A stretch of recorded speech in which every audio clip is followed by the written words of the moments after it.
नमस्कार, जय हिंद मेरे प्यारे साथियों। आज के वीडियो में हम लोग देखेंगे जो उत्तर प्रदेश पुलिस का री एग्जाम हो रहा है। तो आज 24 तारीख में जो पेपर हुआ फर्स्ट मीटिंग में, यानी कि सुबह के पाली में जो पेपर हुआ है, उस पेपर में जो आपका हिंदी का 37 क्वेश्चन पूछा गया था, उसी 37 क्वेश्चन का हम लोग यहाँ पर आंसर की देखने वाले हैं। यानी कि कौन सा विकल्प आपका सही होगा आप लोग यहाँ से मिला लीजिएगा।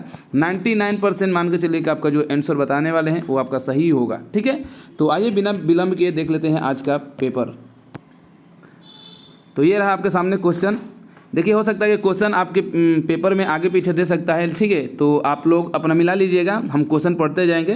क्वेश्चन यहाँ पर है पहला, यानी कि 95 नंबर पर है कि 10 मुख में कौन सा समास है। पूछा गया है कि 10 मुख में कौन सा समास है। ठीक है, तो हम डायरेक्ट इसका आंसर बताते चलते हैं। तो 10 मुख में जो होगा, आप सभी लोग लगाए होंगे बहुब्रीहि समास, कुछ लोग लगाए होंगे द्विगु समास। अब ये ऑफिशियल आंसर की आने पर पता चलेगा कि इसका आंसर की में क्या देखने को मिलता है, द्विगु मिलता है या बहुब्रीहि मिलता है। दोनों भी होता है। ठीक है, जो बहुब्रीहि लगाए हैं उनका भी सही है, द्विगु जो लगाए हैं उनका भी सही है। लेकिन अब यहाँ पर चूंकि बोर्ड के ऊपर है कि कौन सा मान रहा है। ठीक है, चलिए आगे देख लेते हैं हम लोग। 96 है कि गुड़ गोबर कर देना, मुहावरे का उचित अर्थ बताइए कि गुड़ गोबर कर देना इसका क्या होगा। तो इसका हो जाएगा कि बना बनाया काम बिगाड़ देना, बना बनाया काम बिगाड़ देना। विकल्प नंबर ए आपका क्या होगा, सही हो जाएगा।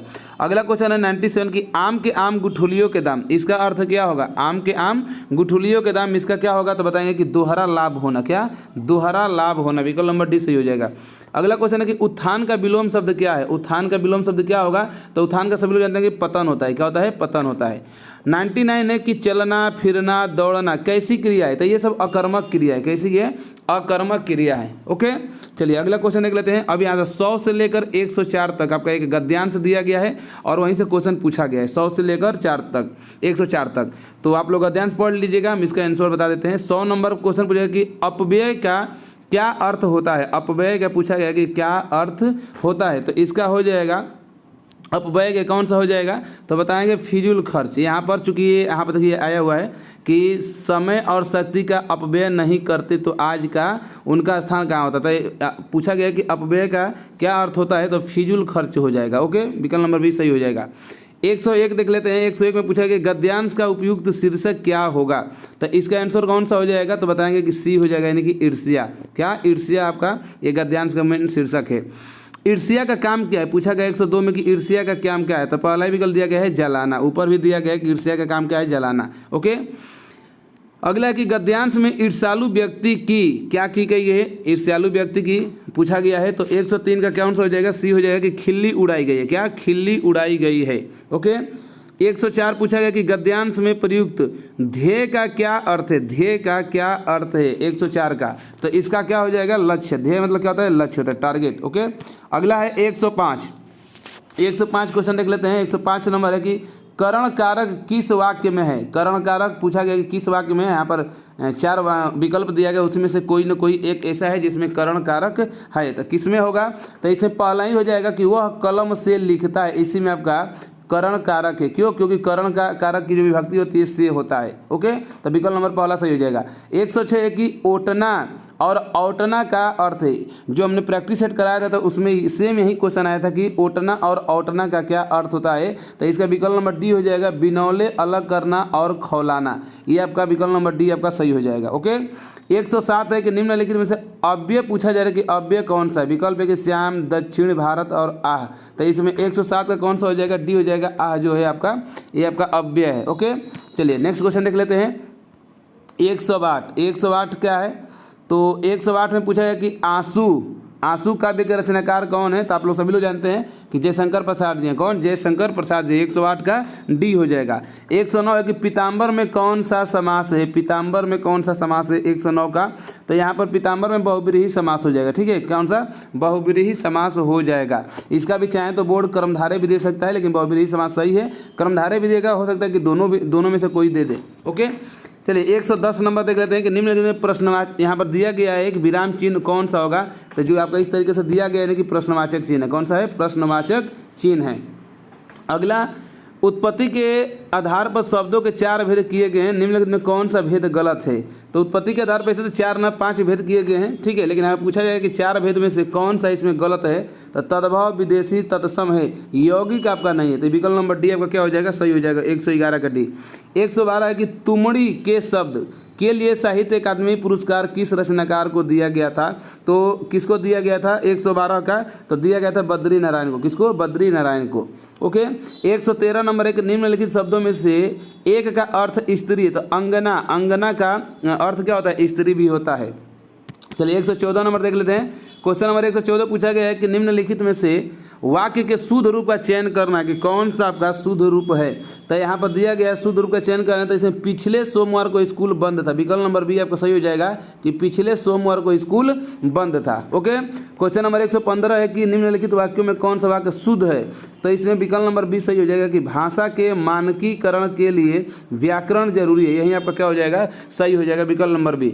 116 पूछेगा कि वृक्ष से पत्ते गिरते हैं, तो यह अपदान कारक हो जाएगा, ठीक है। अपदान जहाँ पर क्या होता है, अलगाव होने की स्थिति में होता है, तो आज से यहाँ पर विभक्ति होता है, तो अपदान हो जाएगा। 116 का कौन सा हो जाएगा, बी हो जाएगा। ओके। चलिए 117 देख लेते हैं। 117 कि मैं वहाँ होकर आया हूँ, वाक्य में अव्यय कौन सा है। तो वहाँ आपका हो जाएगा अव्यय, क्या, वहाँ। 117 का ए सही हो जाएगा। 118 कि दिए गए वाक्यांश के लिए एक शब्द होगा जो कहा न जा सके। जो कहा न जा सके, इसके लिए क्या होगा, अकल्पनीय गलत हो गया, नामुमकिन गलत हो जाएगा। अकथित, ठीक है, अकथित यहाँ पर एक दिया गया, एक अकथ्य दिया गया है, ठीक है। तो दोनों में से अब बोर्ड के ऊपर है कि कौन सा दे रहा है, कि अकथित दे रहा है या अकथ्य दे रहा है। ओके। तो यहाँ पर अब आंसर की देखना पड़ेगा ऑफिशियल। आगे देख लेते हैं। 119 है कि क्रिया विशेषण के प्रकार और उनके उदाहरण का निम्नलिखित में से कौन सा गुण युग्म सही नहीं है। नहीं है पूछा गया 119 का, ठीक है। तो इसमें कौन सा हो जाएगा, बी आपका हो जाएगा परिमाणवाचक क्रिया विशेषण सर्वत्र। यहाँ पर जो है सर्वत्र आपका परिमाणवाचक में नहीं आएगा। यहीं पूछा कौन सा नहीं है, तो विकल्प नंबर बी आपका सही हो जाएगा। वीर रस का स्थायी भाव पूछा गया, तो वीर का क्या होता है, उत्साह होता है। सभी लोग जानते हैं कि वीर का उत्साह होता है। शीत का विलोम क्या होगा, शीत का उष्म हो जाएगा, ठीक है। तो विकल्प नंबर बी सही लगेगा इसका। 122 का है कि संभव है यह वाक्य किस वाक्य में। संभव है, ये संभाव्य में सही दिखाई दे रहा है। 122 का डी संभाव्य हो जाएगा। ओके। चलिए 122 हो गया। 123 देख लेते हैं। 123 है कि निम्नलिखित में से एक विशेषण शब्द है। 123 पूछा गया कि निम्नलिखित में एक विशेषण शब्द है, कौन सा। महत्व, महत, लाघव और लघुता। तो ये आपका महत्व हो जाएगा। ये आपका विशेषण है, ये आपका विशेष है। ये लाघव, लघुता ये सब क्या है, आपका विशेष है। तो ये आपको विकल्प नंबर बी आपका सही जाएगा, महत्व वाला। 124 है कि दैनंदिनी का पर्याय निम्नलिखित में से होगा। दैनंदिनी का पर्याय, तो दैनंदिनी किसको कहता है, दैनिक को कहता है, क्या, दैनिकी को कहा जाता है, दैनिकी को। ओके। 125 है कि सुहाग के नूपुर के रचयिता कौन है। 125 का सुहाग के नूपुर के रचयिता कौन है, तो इसके रचयिता है अमृतलाल नागर।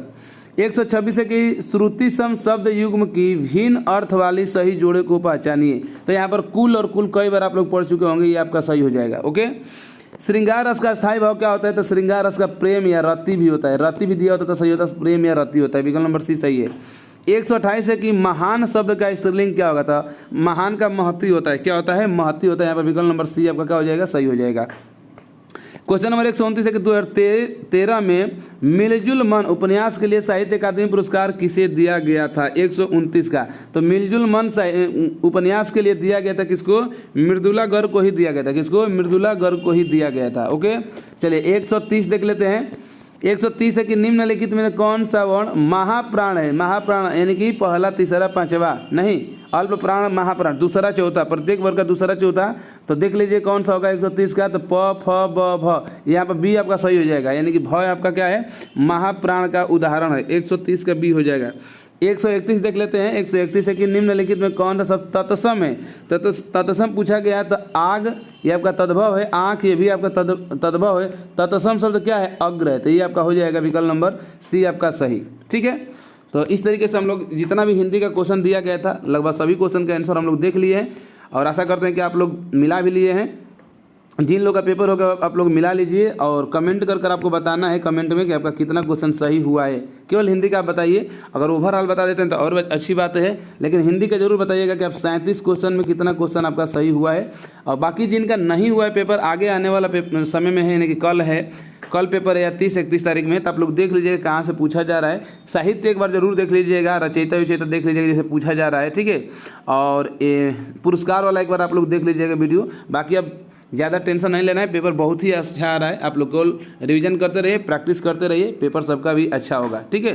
अच्छा, थोड़ी सी वीडियो हमारी लेट आती है। लेट होने का वजह है कि जानते हैं आप लोग, हम स्कूल जाते हैं और स्कूल से हमारी जो छुट्टी होती है 4:30 बजे होती है। 4:30 बजे छुट्टी होती है, तो 4:30 बजे के बाद ही जब आते हैं रूम पर, तो रूम पर आते आते हमारी 5 ही बजे जाता है, आधा घंटा लग जाता है रूम पर आने में। उसके बाद ही हम वीडियो बनाते हैं, तो इसीलिए थोड़ा सा वीडियो हमारी जो आती है लेट आती है। खैर कोई बात नहीं, लेट ही आए, लेकिन सही आंसर की आपको मैं यहाँ से प्रोवाइड कराता हूँ। चलिए, फिर इसके बाद से हम लोग सेकेंड शिफ्ट का यहाँ से आंसर की देखने वाले हैं कुछ समय बाद। आज के लिए बस इतना ही, धन्यवाद।